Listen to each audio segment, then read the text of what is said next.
당신의 주머니에서 휴대폰이 울립니다. 발신자 표시를 보는 순간 심장이 멎을 것 같죠. 자기 자신의 번호거든요. 전화를 받자 들리는 목소리는 분명 당신의 목소리인데 30년은 더 늙은 것 같습니다. 듣고 있어? 지금부터 정확히 72시간 뒤에 일어날 일을 막아야 해. 그러지 않으면. 통화가 끊기고 당신은 멍하니 서 있습니다. 미친 짓이라고 생각하시겠지만 놀라운 건 물리학이 이런 전화가 실제로 가능하다고 말한다는 겁니다. 더 충격적인 사실은 당신이 지금 손에 든 그 휴대폰이 시간 여행 없이는 작동조차 하지 못한다는 거죠. GPS 위성들은 매일 미래로 시간 여행을 하고 있고 만약 그 효과를 보정하지 않으면 당신의 위치는 하루에 11km씩 어긋나게 됩니다. 과거로 돌아가는 방법도 이미 종이 위에 존재하고 어쩌면 우주 어딘가에서는 누군가가 이미 그 길을 찾았을지도 모릅니다. 그럼 본격적으로 시간 여행의 세계로 들어가 볼까요? 1922년 어느 날 젊은 물리학자 한 명이 아인슈타인의 방정식을 풀다가 놀라운 걸 발견합니다. 간이 원을 그릴 수 있다는 겁니다.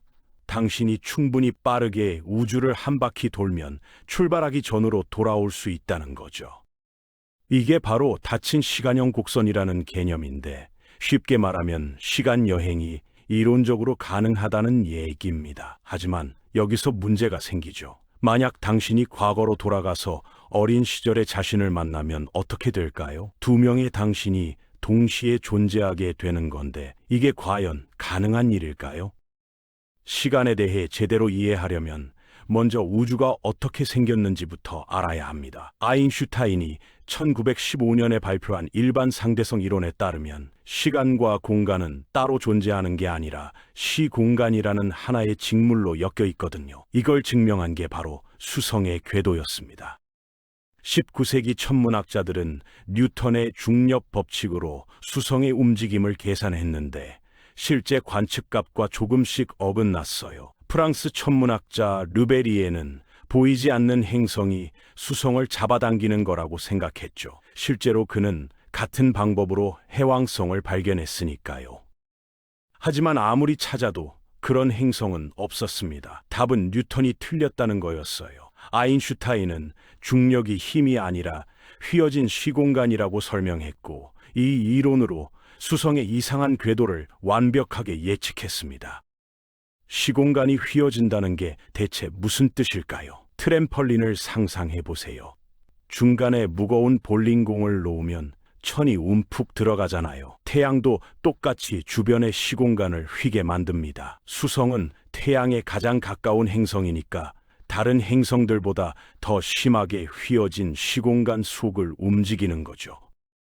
이 휘어짐 때문에 수성의 근일점이 조금씩 이동하는데 뉴턴 역학으로는 설명이 안 되지만 아인슈타인의 이론으로는 딱 들어맞습니다. 그 이후로 과학자들은 일식 관측, 블랙홀 연구, 중력파 검출 등 온갖 방법으로 시공간 이론을 검증했고 매번 정확하게 맞아떨어졌어요. 이제 중요한 질문이 나옵니다. 어제는 어디로 간 걸까요? 그냥 사라진 걸까요? 강을 타고 내려가는 카누를 생각해 보세요. 당신은 물살에 떠밀려 계속 앞으로 나아가고 뒤돌아보면 이미 지나온 강은 보이지 않죠. 하지만 그렇다고 당신이 지나온 강바닥이 사라진 건 아니잖아요. 여전히 그 자리에 그대로 있습니다. 시간도 마찬가지예요. 철학자들은 이걸 영원주의라고 부르는데 과거와 현재와 미래가 모두 동시에 존재한다는 개념입니다. 당신의 증손자는 미래 어딘가에 이미 존재하고 있고 당신의 증조부모도 과거 어딘가에서 여전히 살아 움직이고 있다는 거죠. 물리학자들은 이걸 블록 우주라고 부릅니다. 우주 전체가 빅뱅부터 종말까지 하나의 거대한 블록처럼 통째로 존재한다는 거예요. 이 블록 속에서 당신의 위치는 4개의 좌표로 표시됩니다. 쪽으로 얼마, 북쪽으로 얼마, 위쪽으로 얼마, 그리고 시간상으로 언제죠. 공간의 3차원과 시간의 1차원이 합쳐진 겁니다. 가만히 서 있어도 당신의 시간 좌표는 계속 변하니까 당신은 블록 우주 속을 움직이고 있는 거예요. 이렇게 당신이 그리는 경로를 세계선이라고 하는데 당신은 이 세계선에서 벗어날 수 없습니다. 마치 기차가 레일을 벗어날 수 없듯이요. 블록 우주가 사실이라면 무서운 결론이 나옵니다. 당신의 모든 선택이 이미 정해져 있다는 거예요. 내일 아침에 뭘 먹을지, 누구랑 결혼할지, 어떤 직업을 가질지 전부 다요. 자유의지 같은 건 없고 당신은 이미 쓰여진 각본을 따라가는 배우일 뿐입니다.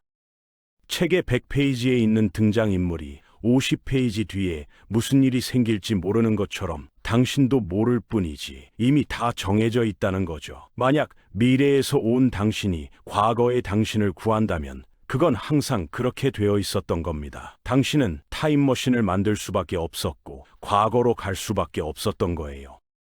그럼 미래로 가는 건 실제로 가능할까요? 답은 놀랍게도 예스입니다.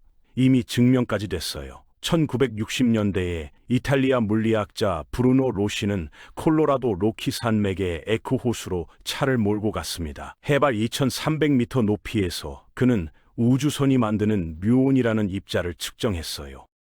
뮤온은 매우 불안정해서 빠르게 붕괴하는데 반감기가 156만 분의 1초밖에 안 됩니다. 빛의 98% 속도로 날아와도 15번이나 반감기가 지나가니까 0.1%만 지표면에 도달해야 정상이죠. 그런데 로시가 측정한 값은 훨씬 많았습니다. 대체 왜일까요?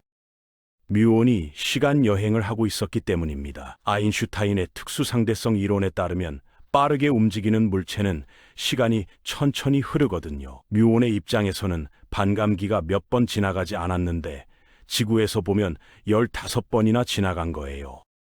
이게 바로 상대론적 시간 팽창이고 실제로 일어나는 현상입니다.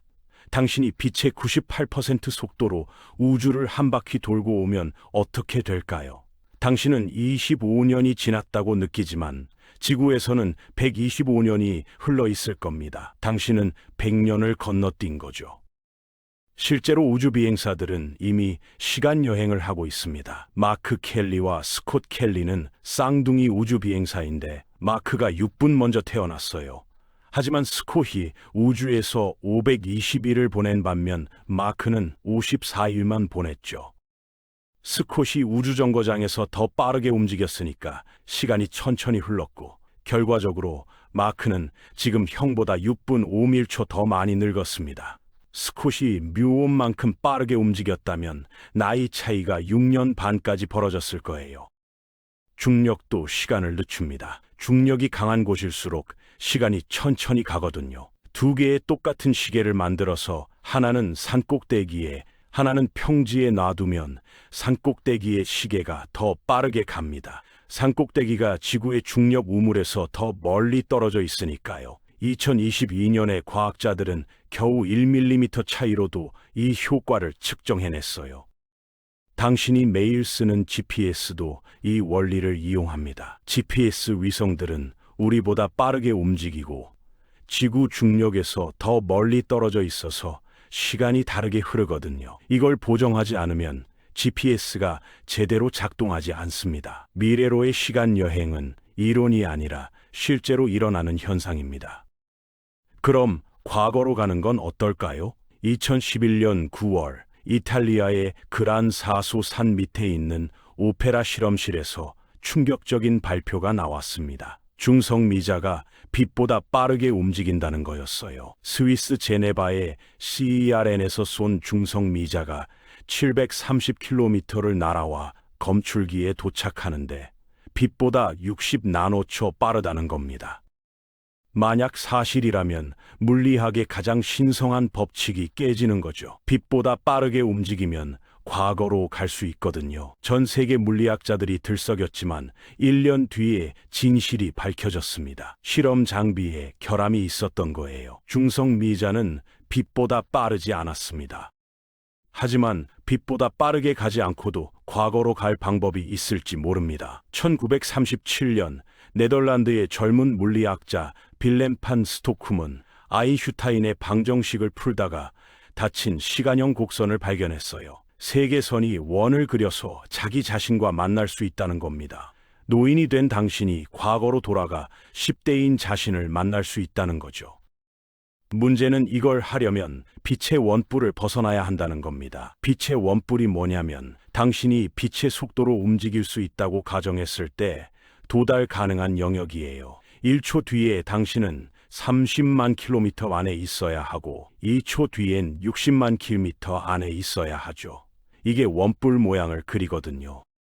1974년 프랭크 타일러라는 미국 물리학자가 흥미로운 가능성을 찾았습니다. 태양보다 10배 이상 무겁고 엄청나게 빠르게 회전하는 원기둥이 있다면 그 주위를 나선형으로 돌면 빛의 원뿔이 점점 뒤로 기울어진다는 거예요. 원뿔이 뒤로 기울면 당신의 세계선도 따라서 과거로 향하게 됩니다.